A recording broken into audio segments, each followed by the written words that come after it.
Bienvenue à votre hebdomadaire, les vendredis de Joël Etienne. Aujourd'hui, nous allons nous prononcer sur la maltraitance des Ivoiriens dans les pays africains, chinois, indiens. En deux, pourquoi l'opposition ivoirienne doit intégrer M. Soro Guillaume dans la lutte. En trois, hier c'était le 7 août qui marquait le 59e anniversaire de la souveraineté entre guillemets de la Côte d'Ivoire. En 4, nous allons vous parler d'un politique français qui s'appelle Jean-Louis Borloo et je vous dirai pourquoi. En 5, Charles Bleu Goudé, renaissance ou réhabilitation. En 6, qu'est-ce que l'UDC, l'Union de la diaspora pour la Côte d'Ivoire.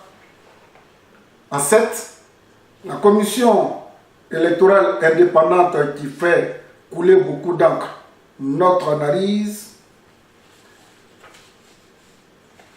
Enfin, nous ne cesserons jamais d'interpeller la justice ivoirienne sur son mode de fonctionnement qui écarte beaucoup d'Ivoiriens, en l'occurrence, M. Valentin, M. Apossi Benyo, M. Baïnok, les autres prisonniers militaires et politiques.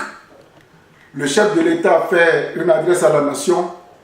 On aimerait avoir la liste exacte des bénéficiaires de cette grâce présidentielle.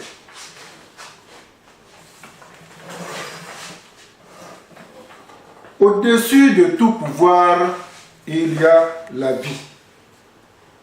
Il faut donner du goût aux Ivoiriens. La maltraitance des Ivoiriens dans les autres pays. Et pourquoi ce silence coupable et assourdissant du régime ivoirien? Est-ce que le président Alassane Ouattara est-il informé que dans certains pays, non loin même de la Côte d'Ivoire, en l'occurrence le Maroc, la Tunisie, l'Algérie, la Libye, en Chine, en Inde, mais je voudrais rester dans les pays africains. Depuis que M. Ouattara est arrivé, beaucoup d'Ivoiriens fuient la Côte d'Ivoire, surtout les jeunes. Ils rencontrent des vertes et des pas mûres. Les images vidéo que nous recevons, c'est vraiment pas digne. Et pourtant, les Ivoiriens sont les seuls au monde qui s'adaptent, qui ne dérangent pas. Quand l'Ivoirien arrive, soit en France, ils se font dans le moule vestimentaire, dans le moule langassière, tout. Pendant que les autres, ils sont dans leur boubou, ils mangent de la cola, l'Ivoirien s'adapte à tout. Et pourquoi cet Ivoirien-là, qui est hospitalier chez lui, pourquoi c'est lui qui doit payer tout ce tribut? Et qu'à aucun moment, on a entendu le président de la République de Côte d'Ivoire, M. Alassane Dramane Ouattara, se prononcer sur la maltraitance de ses compatriotes qui, pensant aller trouver l'Eldorado, rencontrent humiliation, frustration et souvent même la mort. Oui, la mort. En Tunisie, le président des Ivoiriens vivant en Tunisie a été égorgé un matin parce qu'il est noir. Au Maroc, c'est pareil. Alors, j'aimerais quand même, je n'accuse pas M. Alassane Dramane Ouattara. Peut-être qu'il n'est pas informé, je lui apporte ces informations-là. Vos compatriotes qui sont allés se chercher, comme on le dit, dans ces pays-là, Monsieur le Président, ça ne va pas. Encore au Liban, au Koweït, dans les Qataris. Ah, Monsieur le Président, si on vous dit combien de fois vos compatriotes ivoiriens souffrent dans ce pays, je pense que si vous pensez que vous êtes, vous ne pouvez pas agir, vous pouvez saisir l'Union africaine pour provoquer un sommet uniquement que pour réfléchir, afin de dire à tous ceux qui maltraitent ces Ivoiriens qu'ils sont aussi des êtres humains, pensant, réfléchissant comme eux. Et on a besoin de dignité et d'honneur. Voilà le mot que nous voudrions apporter à M. Ouattara pour lui dire que les Ivoiriens souffrent véritablement à l'extérieur des autres pays et qu'il faille absolument qu'il fasse quelque chose rapidement et d'urgence. En deux, pourquoi l'opposition ivoirienne doit absolument intégrer M. Soro Guillaume? La répétition étant pédagogique, je ne suis pas soroïste. La réalité est en face. M. Soro est un homme politique très meurtri dans sa chair. Quel que soit ce qui va se passer, je ne pense pas que M. Soro veuille retourner au RHDP. Mais on ne peut pas le laisser comme un chien errant, barbotant dans la nature, et puis plus tard, ce qui peut apporter à l'opposition ivoirienne, du fait qu'on ne l'intègre pas, il risque d'exploser. Je vous donne un seul exemple. Un seul. M. Bon Koulibaly a fait une démonstration de force à Ferkessédougou. On a vu du monde. Mais Soro Guillaume, lorsqu'il était juste après avoir perdu son fauteuil à l'Assemblée nationale, il allait résider au nord. Chaque fois que le monsieur faisait des tournées, c'est les gens volontairement qui sortaient pour lui exprimer leurs besoins. Parce qu'ils ont fait croire que le nord de la Côte d'Ivoire était en déliquescence. C'est pour cette raison qu'ils ont pris les armes. Et plus tard, Soro s'est rendu compte que c'était plutôt des contre-vérités. Il s'est rendu sur le terrain et il a vu combien de fois les gens du Nord souffrent. Il est en opposition aujourd'hui avec tous les cadres du Nord regroupés au sein du RHDP. Soro en sait beaucoup. Je souhaite qu'on l'intègre.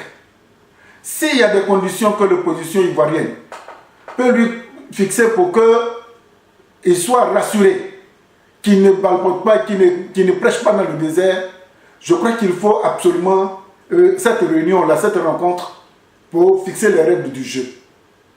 Aujourd'hui, M. Bédier et M. Gbagbo Laurent se sont retrouvés. Les Ivoiriens sont en train de respirer.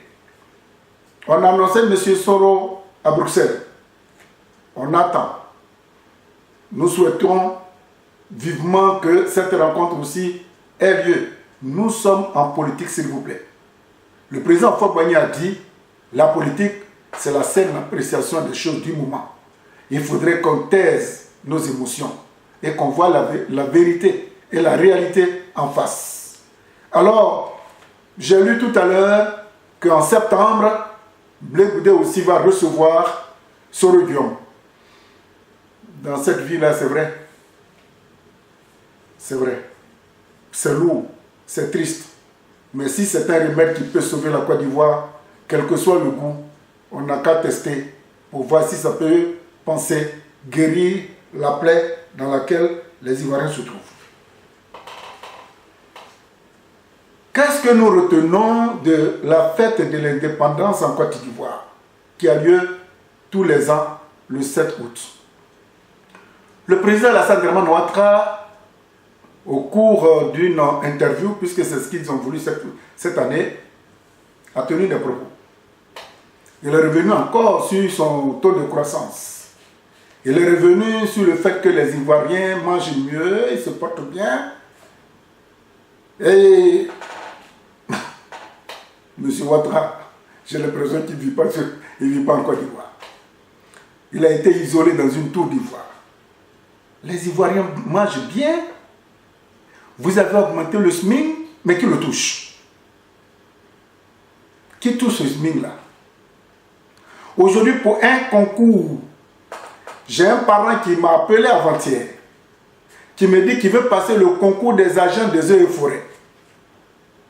Et qu'on lui demande de payer 700 000 francs CFA pour qu'il puisse être admis. Donc il me dit de lui envoyer 150 000 francs pour compléter. Je lui ai posé cette question. Je lui ai dit, si tu donnes les 700 000 et que tu n'es pas admis, on fait comment? Il est resté longtemps au téléphone et il a soupiré pour dire, mais je vais essayer, je vais faire comment? Voilà, je vais faire comment? C'est dans ça que les Ivoiriens vivent aujourd'hui. Donc M. Ouattara ne peut pas unilatéralement s'asseoir pour berner les gens pour dire que tout va bien. M. Ouattara, ça ne va pas en Côte d'Ivoire. Ça ne va pas. Récemment, nous avons parlé des CHU. Nous avons parlé de plein d'autres choses, M. Ouattara. Ayez le courage de dire effectivement, si je voulais aider la Côte d'Ivoire, je pensais que c'était facile. Mais en étant dedans, je me suis rendu compte que ce n'est pas aussi facile. Comme on le dit, voir la forêt ne signifie pas l'avoir traversée. Quand est-ce que M. Alassane Ouattara va faire son mea culpa? Pourquoi on voit sa sincérité dans la gestion des affaires de l'État de Côte d'Ivoire, qui ne touche pas les Ivoiriens? Aujourd'hui, vous arrivez en Côte d'Ivoire, il y a tellement de malades. Mais ce ne sont pas des maladies thérapeutiques, c'est le souci qui ne va pas. Les Ivoiriens sont atteints. M. Ouattara, votre discours de le taux de croissance est égal à 10 et que les Chinois, ce n'est pas par un coup de magie qu'ils sont devenus des pays développés, ben, même si comparaison n'est pas raison, ne confondez pas, ne comparez pas la Côte d'Ivoire aux autres pays, parce que ces pays-là sont souverains. La Côte d'Ivoire, je ne pense pas qu'elle soit souveraine. Comme quelqu'un me disait tout à l'heure, il dit, M. Ouattara a fêté la commémoration de l'occupation de son pays par lui-même et par ses amis. Ce n'est pas moi qui le dis, c'est quelqu'un qui m'a donné cette idée tout à l'heure avant de venir.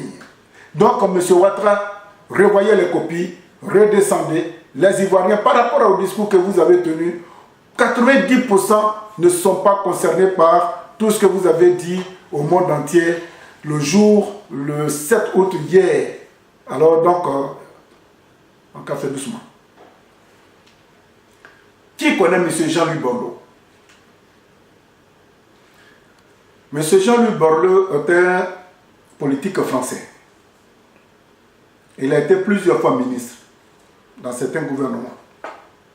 Un matin, M. Jean-Louis Borloo se lève et dit, bon, il veut créer une ONG pour aller électrifier toute l'Afrique. Ah, c'était...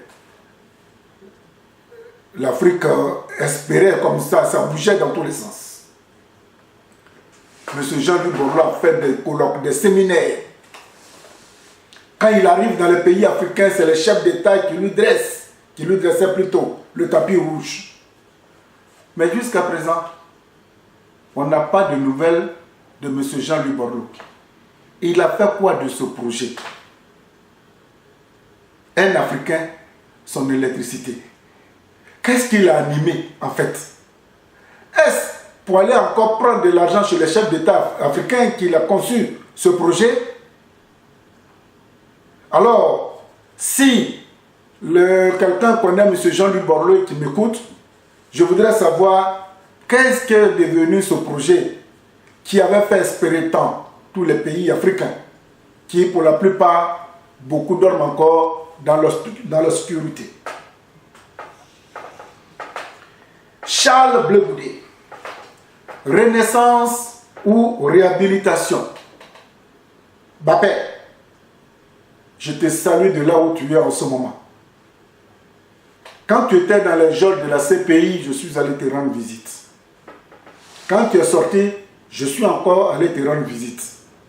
L'homme que j'ai rencontré dans les deux centres, celui que j'ai vu juste après n'est plus le même. Charles, tu as beaucoup changé. Charles, tu as beaucoup nourri. Charles, tu es devenu un grand homme. Et je comprends pourquoi les médias français te courent après. Et je comprends pourquoi on t'oblige à répondre à leurs questions ou à leurs questionnaires. Parce que chaque tu dois compter dans le paysage politique.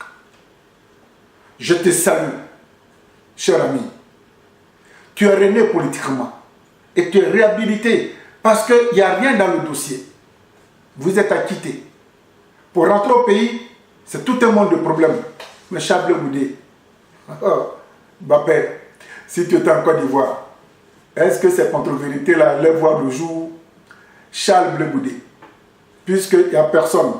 Quand tu es parti au Ghana et qu'on t'a transféré à la CPI, tu n'as pas eu le temps de passer ton témoin à quelqu'un. La Côte d'Ivoire a besoin d'un leader charismatique comme toi. Pas pour qu'on casse, mais pour que tu dises la vérité aux gens. Il te faut un Charles Blé Goudé en forme sur le territoire ivoirien pour dire non, pour dire oui. Charles, tu manques. Je n'ai pas dit que tu me manques, puisque je sais comment faire pour te voir. Tu manques à la Côte d'Ivoire. Je te salue. Tu es rené, tu es réhabilité. Et les Ivoiriens doivent pouvoir compter avec le Charles Blé Goudé qui a fait qui a subi toutes les pénitences. Côte d'Ivoire, Ghana. Ghana, Côte d'Ivoire, où on t'a interné pendant combien? Plus de 6 mois. Souvent, on oublie de te donner à manger. Mais tu as tenu, Charles, jusqu'à aller rencontrer, encore retrouver ton père politique, Laurent Gbagbo. Mais quand je t'ai vu à la CPI et que tu es ressorti en costume, cravate, alors que moi j'étais allé en jean, au moment où tu as vu que mon visage était complètement renfrogné, tu m'as dit, grand frère, lève-toi, viens. Toi qui étais en prison. Il dit, mais Charles, il dit, mais si je dois pleurer tout le temps, quand tu vas finir, tu vas partir. Et puis, quand je t'ai retrouvé à l'hôtel, récemment avec la délégation du PDCI, le même Charles que j'ai vu, Charles, tu es vraiment métamorphosable. La Côte d'Ivoire a besoin de toi. Et je voudrais quand même aujourd'hui te rendre cet honneur que tu manques à ton pays. Malheureusement, tu n'as pas eu le temps de passer ton témoin et ton parti, le COJEP, doit organiser un congrès. Et on annonce plus de 25 000 congressistes. Charles, celui qui te sous-estime, va droit dans le mur. Qu'est-ce que l'UDC? L'Union de la diaspora pour la Côte d'Ivoire. Ce n'est pas un parti politique. À la suite de l'annonce de la plateforme que le président Bédi avait initiée en France, des leaders, le PDCI-RDA, le COJEP, le FPI, le MSD, ils se sont réunis pour dire, bon, maintenant que le président Bédié vient de lancer ce ballon d'essai, il faudrait que nous nous retrouvions dans un creuset. Quel nom donné? C'est un nom provisoire qu'ils ont donné à l'UDC. Vous ne pouvez pas organiser quelque chose sans donner de nom. Maintenant, si demain, le président Gbagbo et le président Bédié, tel qu'ils s'envoient et disent, bon, à partir d'aujourd'hui, la plateforme ou l'alliance va s'appeler M. Joël Etienne, l'UDC change automatiquement de nom. C'est un truc provisoire.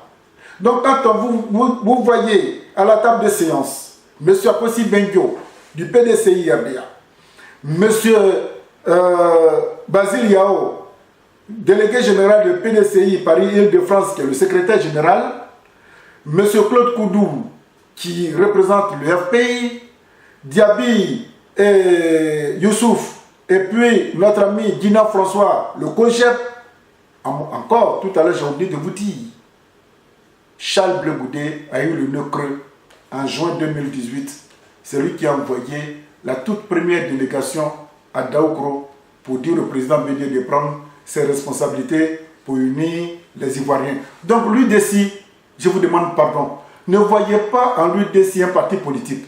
Ne voyez pas en l'UDC un conglomérat de partis à la solde de quelqu'un. Non. Non. La Côte d'Ivoire telle que M. Ouattara est en train de la conduire, si on ne se met pas ensemble, je vais en revenir. L'UDC, l'Union de la diaspora de la Côte d'Ivoire, n'est pas un parti politique. Acceptez ça, s'il vous plaît. C'est ça aussi les Ivoiriens. Dès que le mal est en train d'être circonscrit pour être vécu, on dit, oh, celui-là comme si, celui-là, ils font des jugements, et puis on se perd sur des détails de rien du tout. J'aurais appris, oui, UDC, M. Akossi Benguio est parti mettre UDC en France, rien que pour faire sa promotion. M. Akossi Benguio, c'est parce qu'il vit ici que de temps en temps, il va accompagner tous ceux dont je viens de vous citer, responsables de tous ces partis politiques. Et aujourd'hui, l'UDC est en train de s'ouvrir. Donc, M. Akossi Benguio n'est pas fondateur de l'UDC. C'est un animateur. C'est quelqu'un qui apporte son savoir. Vous oubliez qu'il est le troisième personnage du PDCI RDA, dont l'UDC n'est pas un parti politique. La CEI, la commission électorale indépendante. M. Ouattara dit que c'est bouclé. Le président Henri Konan Bédié dit depuis les bords de la Seine que quand il va retourner, il fera tout pour que la CEI soit réformée. M. Ouattara dit que la constitution doit être retouchée. Bon, ok. Ce que nous proposons pour permettre à la Côte d'Ivoire, même à M. Ouattara, à tous ces sbires, à l'opposition, à tous ceux qui se sont portés garants de faire la politique, pas pour tuer, mais pour apporter un bien-être aux Ivoiriens, nous demandons à M. Ouattara de ne pas taper du poing sur la table pour dire que, tel que la CEI a été promulguée, c'est, comment on le dit là, bon, il ne faut pas dire que c'est bouclé. Il n'a qu'à accepter pour lui, pour tous les Ivoiriens. Parce qu'on ne peut pas comprendre qu'à chaque élection présidentielle, les Ivoiriens courent pour aller se cacher dans les trous et que c'est des autres qui vont venir voter à leur place. Tout à l'heure, quelqu'un me disait, l'Ivoirien est devenu le boy des étrangers en Côte d'Ivoire. J'ai dit, oui, c'est vrai. Donc la CEI, M. Ouattara ne dit pas que c'est bouclé, c'est géré. M. Bédié est en train de vous tendre la main avec le président Gbagbo, avec beaucoup de partis, des vrais partis politiques de l'opposition. C'est pourquoi tout à l'heure j'ai demandé que Soro soit intégré à cette plateforme-là, pour qu'ensemble on résolve le problème et que demain après, à l'an 2020, là, que celui qui a gagné, il a gagné, que celui qui a perdu vienne féliciter celui qui a gagné. C'est en Côte d'Ivoire seulement, depuis la mort de Fogboigny. Il n'y a jamais eu de passation de pouvoir. Le président est mort, le président est mort. Il n'y a pas eu de passation. Le président Bédié est venu. Les Ouattara l'ont chassé par un coup d'État. Il n'y a pas eu de passation. Après, c'était le général Gueye. Il a été chassé. Il n'y a pas eu de passation. Après, c'est le président Gbagbo Laurent. Il n'y a pas eu de passation. Maintenant, c'est M. Ouattara. Tel qu'il s'en va là, on ne sait même pas s'il va avoir même de passation. Mais dans un tel pays, où chacun vient, il part avec son mythe de gestion, comment celui qui arrive là saura que l'autre, voilà ce qu'il a fait, voilà où il est arrivé. Parce que ce que nous oublions en Côte d'Ivoire, c'est que la politique là, c'est la saine appréciation des choses du moment, certes, mais c'est le suivi des affaires. En France ici, que Macron soit réélu, qui n'est pas réélu, les travaux là, ça continue. Mais en Afrique, surtout en Côte d'Ivoire, dès que le président n'est pas là, que c'est un autre président, on arrête tous les travaux. Parce qu'il veut voir là-dedans pour prendre sa part. C'est pas ça, la politique. C'est pas ça, la démocratie. Je vous demande pardon, M. Ouattara. Le président Henri Konan Bédié, on dit qu'il va rentrer bientôt. Vous tous, vous êtes en train de courir derrière M. Gbagbo Laurent. Aujourd'hui, Gbagbo Laurent est devenu la mère Teresa ou la maman de Jésus. Et il est devenu miraculeux. Et il a des solutions à tout. Vous l'avez mis là-bas. Aujourd'hui, vous avez besoin de lui. Maintenant, il veut venir. Je vous demande pardon. Asseyez-vous et discutez. À propos de cette CEI-là, quand je vois Mme Gbagbo qui dit que le pays sera à toutes les élections, les conditions sont réunies à quel moment pour que Mme Gbagbo aujourd'hui se lève pour dire que oui, il faut que nous allions à toutes les élections. Donc, si je comprends bien, Afingessa a pris sa partie, FPI Afingessa. Demain, c'est FPI, Mme Gbagbo. Après, demain, c'est FPI, M. Gbagbo. Après, je ne sais qui, FPI souverain. Les gens du PDCIRDA disent que les conditions ne sont pas réunies pour aller à une élection.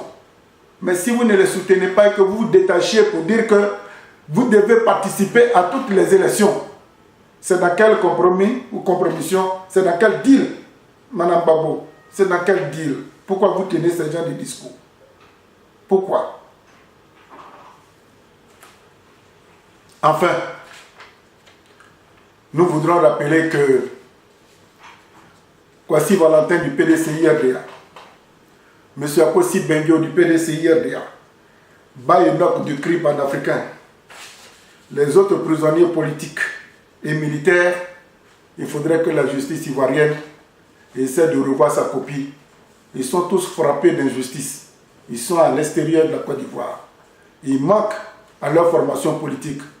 Vivement que M. Valentin Kwasi du PDCI, la jeunesse du PDCI RDA, M. Apossi Bengio, il est le secrétaire exécutif chargé de la mobilisation et de l'organisation du PDCI RDA, le troisième personnage du PDCI. Il est à l'extérieur. Bayonok, président du CRI, il est venu en France. Pour avoir tenu quelques propos, Bayonok ne peut plus rentrer chez lui. Alors je voudrais savoir, pour ceux qui sont en Côte d'Ivoire, est-ce que vous pouvez nous ramener des informations sur les conditions de détention des prisonniers militaires, les Doboblé, les Fossi, les CKCK, pour ne parler que ceux-là. Pour aujourd'hui, je voudrais simplement dire à tout le monde entier que Paris n'a pas été construit en un seul jour. Nous faisons ce que nous pouvons pour apporter un peu de grain à moudre, pour raffermir ou apporter un peu d'eau à vos réflexions sur certains sujets qui nous semblent importants à vous faire partager. Alors, indulgence. Nous ne sommes pas dans l'émotion. Nous ne sommes pas dans la passion. Nous cherchons la vérité pour que la vérité nous affranchisse, nous tous. Au revoir.